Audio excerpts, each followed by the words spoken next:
probably familiar with TED, the nonprofit known mostly for producing short, powerful TED Talks.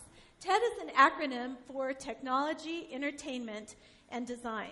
Those are the topics they began with in 1984. Today, TED is a global community that covers almost every topic. And they believe passionately in the power of ideas to change attitudes, lives, and ultimately the world. TED's mission is simple: share ideas. Well, one of their venues is an online community where people can ask almost any question. And so what a great option if you're wondering about something and you need ideas. Well, that's exactly what a young college student in Massachusetts did. She turned to the TED online community called TED Conversations, and she asked this question: have you ever felt like you don't belong in your family, group of friends, culture, or country? If so, why? Well, people responded. And the first response was actually from a college student. And she said, or she or he, didn't say which, said, I find myself surrounded by a lot of diversity with classes to take, classmates that are potential friends, and future paths I could take. But among all of the choices and options, I find myself out of place, not in the loop, an outsider to my friends and peers. I seem to fit in with my friends, and then I don't. I seem to be very good at a particular subject, and then I'm not good enough for it. I fit in, and I don't. A paradox that's always perplexed me. Well, the next person wrote, I can take it one step further. Sometimes I feel like I don't even belong on the planet. Someone else said, I can relate to you very closely. I'm going through the same thing, LOL. Well, the responses continued. I, too, have felt this way many times, but it's hard to explore deeply with someone without seeming lost. Well, people continue to respond to this question as though to suggest that this experience of feeling like an outsider, as though you don't belong, is some kind of universal experience. Well, it wasn't that long ago for me that I had an experience where I felt like an outsider. Actually, it was only 2 weeks ago, over the 4th of July holiday. I was in Virginia visiting my daughter, Kaylee, who is staying with a family there. They live out in the country in a great farmhouse. This family are really close friends of mine, and they are the most compassionate and fun people you could ever know. And it's kind of a unique combination, compassion and fun, but that's who these people are. They love to celebrate, they love to have parties, and they love to even come up with reasons to have parties. Well, the father in this family, his birthday is July 4, and so that made it a double day to have a celebration. And so they planned a big party, and I was actually looking forward to meeting their friends. Well, by noon that day, people began arriving, and it seemed like everyone knew each other. The adults began visiting. Kids started running around like kids do. But this was the first time I had ever been at a party like this. And it wasn't because it was out in the country, and it wasn't because it was a combination 4th of July / birthday party. It was because at this party, all the adults except me were deaf. And now my friend, the mom in the family, was actually hearing, but I felt like it didn't count on this day because she was fluent in American Sign Language, and so she could communicate with everyone. Well, the adults were standing or sitting in circles, signing to each other, and I found myself on the outside of circles. And it wasn't because I couldn't have joined one of them, and in fact, at one point, I did join one of the circles, and I didn't expect to feel what I felt. People would laugh, and I had no idea what was funny. Or else they'd be signing and all engaged in the conversation, and I had no idea what was going on. And it was different from the times that I've been in foreign countries where I expected not to understand. I felt awkward and out of place, and for whatever reason, I even began to feel kind of embarrassed. And as the time went past, kept going by, I began to feel invisible. And so I decided I would just go back in the house and start doing dishes. And as I processed the experience, I was surprised that I felt as bad as I did. So if you were to describe what it is that we look for from friends and family, and even from our culture sometimes, how would you describe it? Well, Dr. Brene Brown actually describes this in her recent book called Daring Greatly, which is based on research she did where she listened to the stories of a diverse group of over 1,200 men and women. And here's what she wrote. Nothing is as uncomfortable, dangerous, or hurtful as standing on the outside looking in. She goes on to say that belonging is the innate human desire to be part of something larger than us. And because this yearning is so primal, we often try to acquire it by fitting in and by seeking approval, which are not only hollow substitutes for belonging, but often barriers to it. True belonging only happens when we present our authentic, imperfect selves to the world. So you mean if I wanted to feel like I belonged, I would have had to have been my real self in that environment? But we live in a world where never enough dominates, and putting our real, authentic, imperfect self out there is risky. And it means that we risk being criticized and being hurt. And the message that's constantly being given is that you're never good enough, you're never thin enough, never successful enough, never smart enough, never certain enough, or safe enough, or never extraordinary enough. And we tend to think that feeling like an outsider would have to have happened from some kind of traumatic experience. And it certainly can happen from that. But in reality, most of the time, feeling on the outside tends to happen in the familiar, everyday places of our lives when we least expect it, like what happened to me at that party. For example, have you ever been stereotyped or labeled? Like where someone says to you, "You're dumb," or "You have no feelings," or "You're so slow." That's being on the outside. And that hurts whether we admit it or not. It can happen when you feel like your parenting just isn't good enough, or one of your kids is struggling with something and you have no idea what to do, or your marriage kind of hits a rough spot and you're just too ashamed to talk about it. Someone said that feeling like an outsider is getting laid off work.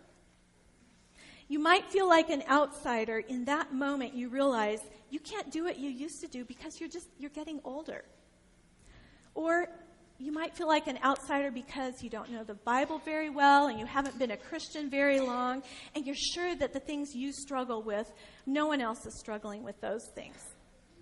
It happens when you're dealing with infertility and it seems like everyone else around you is having babies. Someone said, "I feel like an outsider when I hear my parents fight through the walls and wonder if I'm the only one who feels this afraid." Feeling like an outsider happens when you flunk out of school. It can be the feeling you have because you never finished college, or what you experience when you go through a divorce or bankruptcy, or because you feel like you talk too much or you don't talk enough. And it might be that someone here is feeling right now like, I am not resonating with any of this. I've never felt like an outsider, and I wonder if I'm the only one in here who feels like an outsider. Well, not anymore. You just experienced it. And now that all of us in the room are on the same page, we can talk about the fact that feeling on the outside hurts because we are psychologically, emotionally, cognitively, and spiritually hardwired for connection. And belonging is part of connection. In fact, belonging to something that's bigger than just me is why we're here. Belonging is what gives purpose and meaning to our lives. Well, this summer we're talking about grace, amazing goodness from God that we don't deserve, but that He gives us as a gift. And our series is called Finding Grace in Unexpected Places, because typically when we look for stories of grace, we don't look to the Old Testament. We tend to go to the New Testament. But this summer we're looking at stories of amazing grace that we find in unexpected places, the Old Testament.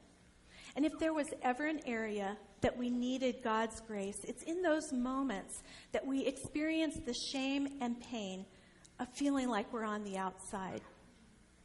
Well, a little context for our story today. Earlier in this series, we talked about Abraham and how God promised Abraham that a great nation would come from him and that through that nation the entire world would be blessed. Well, God is faithful to his promise, and by the time Abraham's great-grandchildren come along, it's a large family. They are living in a place where there's a severe famine, and in order to survive, they relocate from Canaan to Egypt, where they stay for the next 400 years. And even though during that time they become slaves, they grow to a strong nation.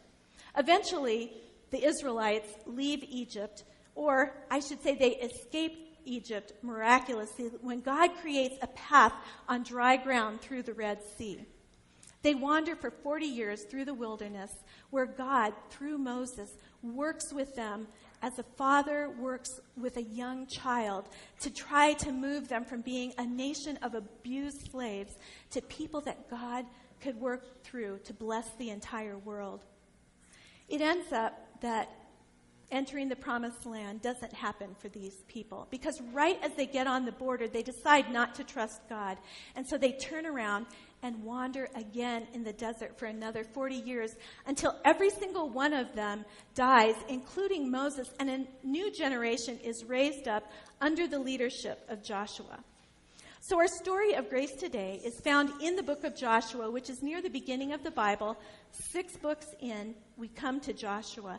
And right in the first chapter of that book, as Joshua is just beginning to take leadership of Israel, God says to him, "Be strong and courageous, for you will lead my people to possess all the land I swore to their ancestors." The land was Canaan.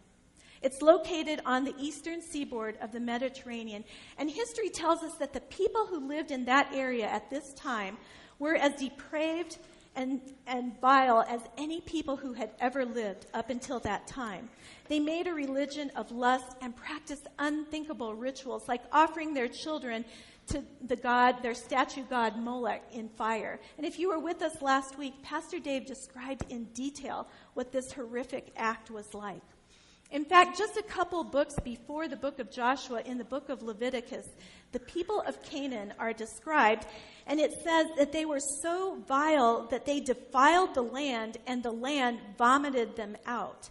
I have no idea what that means, and I don't know if it's like an ancient figure of speech, but it sounds like it's a really bad thing. And so God told his people that before they moved into Canaan, they were to completely destroy and drive out the people who lived there. It was right at this point, right as they're about to enter Canaan, that God wanted his people to understand something about belonging and about outsiders and about his heart toward anyone who experiences the shame and pain of being on the outside. And rather than giving instruction about it, like he did about how to enter the land of Canaan, God orchestrates a real-life drama that's so remarkable, the story is passed on for generations. In the 2nd chapter of Joshua, beginning in verse 1,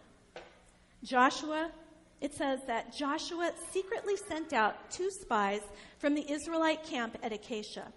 He instructed them, "Spy out the land on the other side of the Jordan, especially around Jericho." So the 2 men set out and came to the house of a prostitute named Rahab and stayed there that night. But someone told the king of Jericho, "Some Israelites have come here tonight to spy out the land." So the king, just lost my place. So the king sent orders to Rahab, "Bring out the men who have come to your house. There are spies sent here to discover the best ways to attack us." Well, Rahab had hidden the 2 men, and she replied, "The men were here earlier, but I didn't know where they were from. They left the city at dusk as the city gates were about to close, and I don't know where they went. If you hurry, you can probably catch them." But she had taken them up to the roof and hidden them beneath piles of flax. So the king's men went looking for the spies along the road leading to the shallow crossing places of the Jordan River. As soon as the king's men had left the city gate was shut. Before the spies went to sleep that night, Rahab went up on the roof to talk with them. I know the Lord has given you this land, she told them. We're all afraid of you. Everyone's living in terror, for we have heard how the Lord made a dry path through the Red Sea when you left Egypt. And we know what you did to Sihon and Og, the two Amorite kings on the east of the Jordan River, whose people you completely destroyed. No wonder our hearts have melted in fear. No one has the courage to fight after hearing such things. For the Lord your God is the supreme God of the heavens above and the earth below. Joshua wrote this story based on the report of the two spies. It's pretty straightforward, just the facts of the story. You might be familiar with Myers-Briggs, which is a personality inventory that's designed to identify a person's personality type, like their strengths, weaknesses, things like that. And if you take the test, you come out as one of 16 different personality types that's identified by a combination of 4 different letters. Well, after reading this report that Joshua wrote up, I think that if Joshua would have taken the Myers-Briggs, he probably would have come out as an ENTJ, which is the personality of a lot of leaders. And the reason I think that is not just that Joshua is a leader. It's because one of the characteristics of ENTJs is that they like messages in bullet points, just the facts. And so that's what we have in this story. It's just the facts. But what we don't have are any of the fluffy details, or let me rephrase that, any of the important details that I would have written if I were telling this story that likely happened. For whatever it's worth, I'm an INFJ and I love the details. And I think that we have to consider the fluffy, important details that likely happened between the bullet points in order to get the best picture of Rahab's story. So, Rahab is a prostitute. And I think it's fair to say that if given options, it's not an occupation that anyone would have chosen. And Rahab's a prostitute in Jericho, a morally corrupt and sexually obsessed city. She's probably very beautiful, and she ended up in her trade against her will. If we were describing it today, we might say that Rahab was a victim of sex trafficking. That night that Rahab hid the 2 Israelite spies on her roof, she told them that the entire city of Jericho was afraid of them and was living in terror because they heard how the Lord made a dry path for them through the Red Sea when they left Egypt. Well, the path through the Red Sea happened nearly 80 years before Rahab, and that means that the story was preserved and passed on from one generation to the next, and everyone knew the story, and these people in Jericho were terrified. But not Rahab. Something else happened for her. As she listened to this story of a God who freed slaves, something stirred inside of her. And at first, she wasn't sure what that was. It was something she never felt before. But it was a good feeling. And so every opportunity she had as she was growing up, she took that opportunity to keep listening to that story of this God who freed slaves until she knew it well enough that she could repeat it over and over again to herself. The feeling she had happened every time she heard the story. That feeling was a spark of hope. A God who made a path through the Red Sea to free a nation of slaves. What if somehow that God would free me? As Rahab continued to listen to that story and tell it to herself, she began to recognize that spark of hope and the thoughts of being free as God's whispers to her in her own heart. Rahab grew to believe in that God. And that night that she spoke to the 2 spies, she made an amazing statement. She said, "The Lord your God is the supreme God of the heavens above and the earth below." That is an amazing confession from a slave girl. An interesting note right at this point is that the story that Rahab heard was one that the whole entire city of Jericho heard. And everyone who heard it had something stir inside of them. And for everyone in the city except for Rahab, they resisted what was stirring inside of them. And their lives went from fear to terror. But not Rahab. Rahab responded to what was happening inside of her. And the choice is always, when we hear whispers from God, resist or respond. And as Rahab responded, her life went from hope to freedom. Well, that night on the roof of her house was a night that Rahab would remember for the rest of her life. God's voice was clear to her. She believed he was all-powerful, and she did not want to live on the outside every day for the rest of her life. She wanted to belong to God's people. She wanted to belong to him. And she believed that those two spies were sent to her from God. And so she makes a bold, outrageous request that was likely that she had likely thought through carefully and maybe even practiced. We have to believe that the two spies were also used to responding to the whispers of God because they were in the home of a prostitute. It was against Israelite law for them to even enter the home of a Canaanite. But this wasn't a Canaanite home. This was a Canaanite prostitute home. And the two spies knew that they were going to have to explain this to Joshua when they got back. And when Joshua heard the story, he knew that he was going to have to explain this to everyone who would ever read the story after this.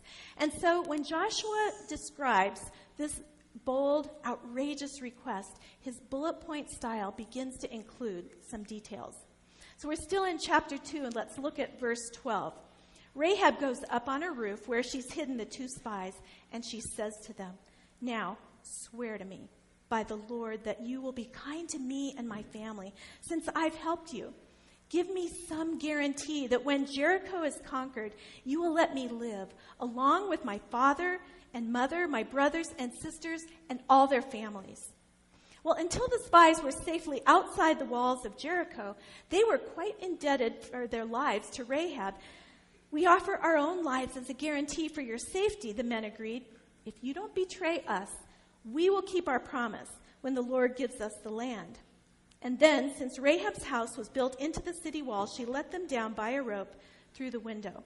Verse 17 says, before the men left, they told her, "We can guarantee your safety only if you leave this scarlet rope hanging from the window. And all your family members must be here inside the house." Well, they continue clarifying their instruction, making sure that she understands.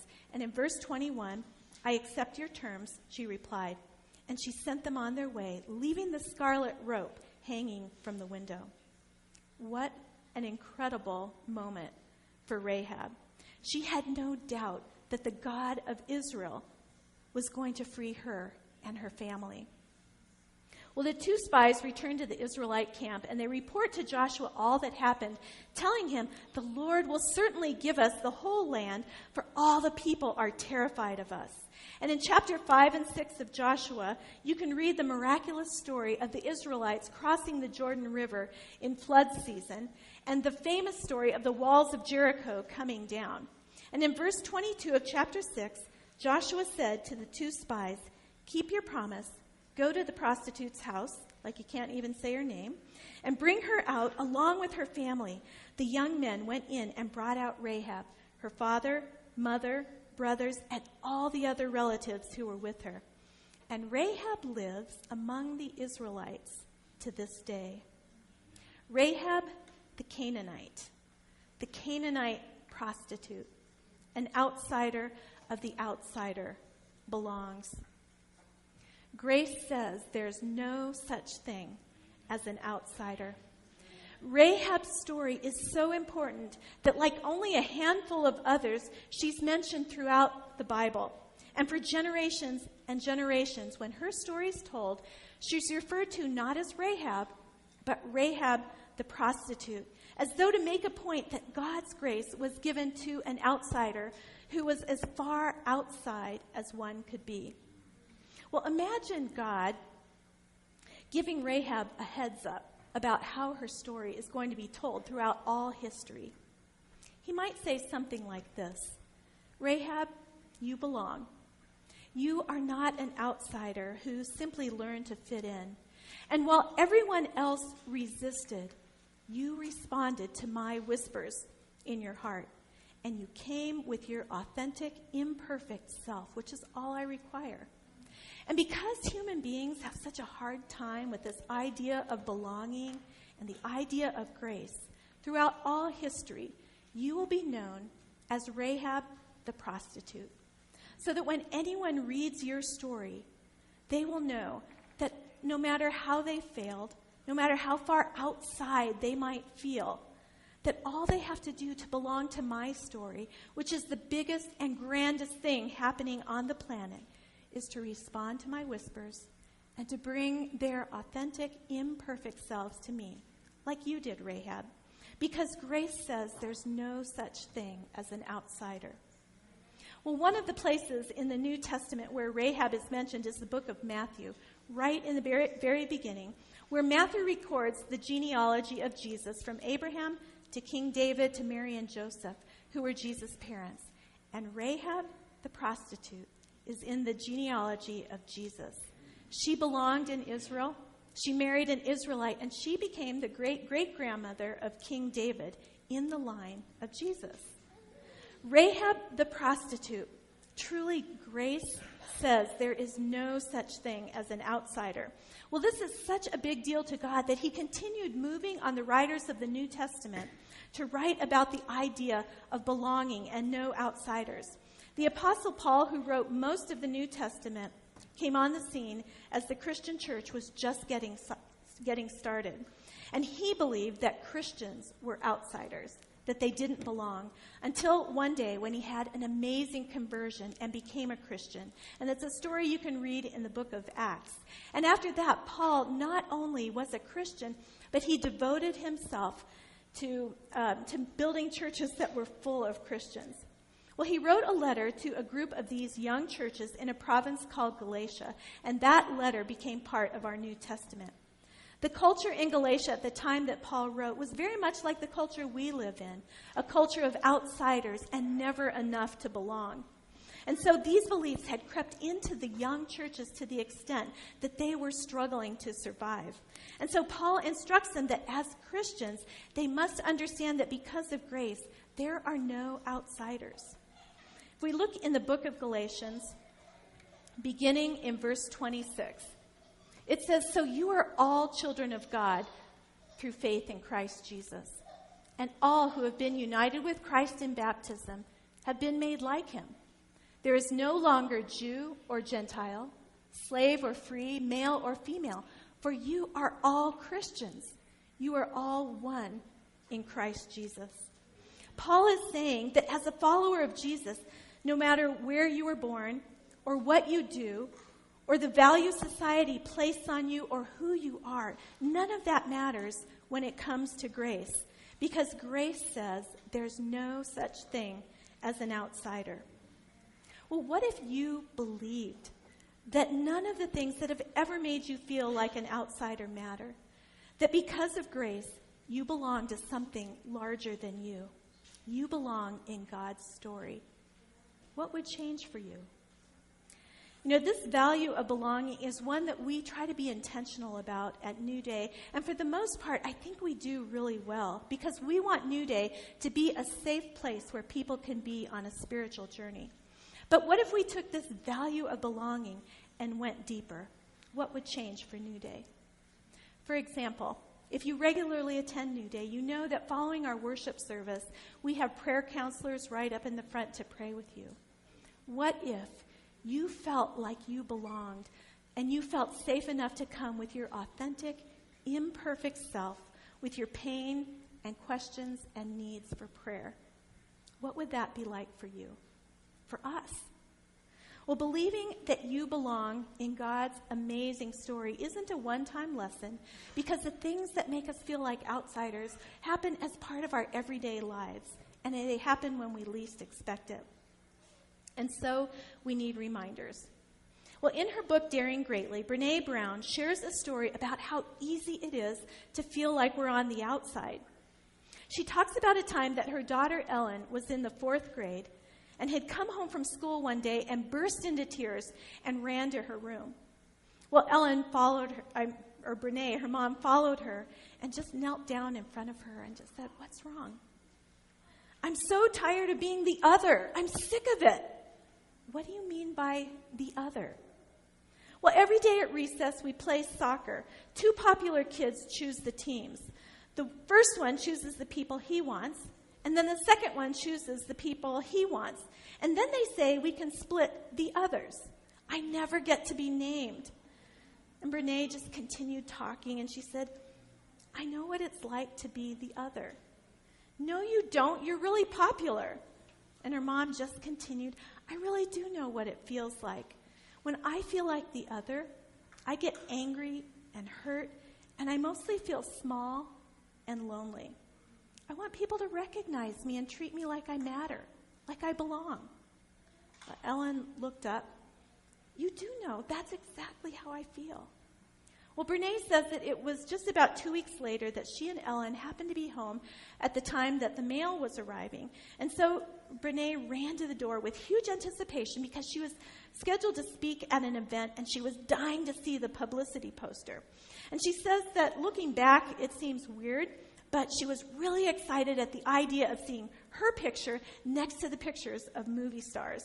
And so she sat down on the couch and unrolled the poster, and she began scanning it like a madwoman, is how she remembers it. And she said she was doing this, and Ellen walked in and said, oh, cool, is that your poster?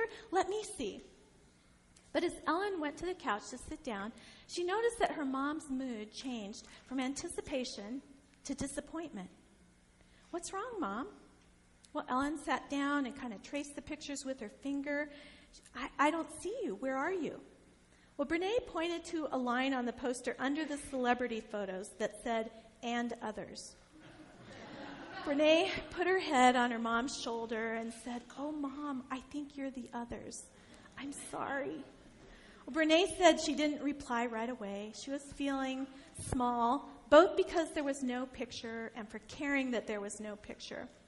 Well, Ellen leaned forward and looked at her mom and said, I know what that feels like. When I'm the other, I feel hurt and small and lonely. We all want to matter and belong. Well, Brene says that turned out to be one of the best moments of her life because in that moment, they knew they belonged where it mattered most. Ultimately, it matters most to belong to God and to hear Him say, you belong.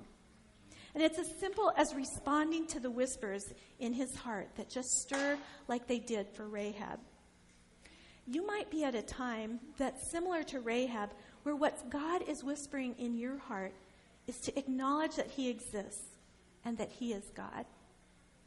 Don't resist. Respond.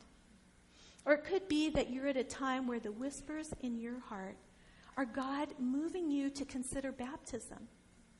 Don't resist. Respond.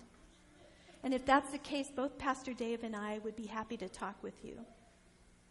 It could be for you that the whispers that God is speaking into your heart are to prioritize your time with Him, or to commit to attending worship regularly, or maybe to attend to a relationship in your life.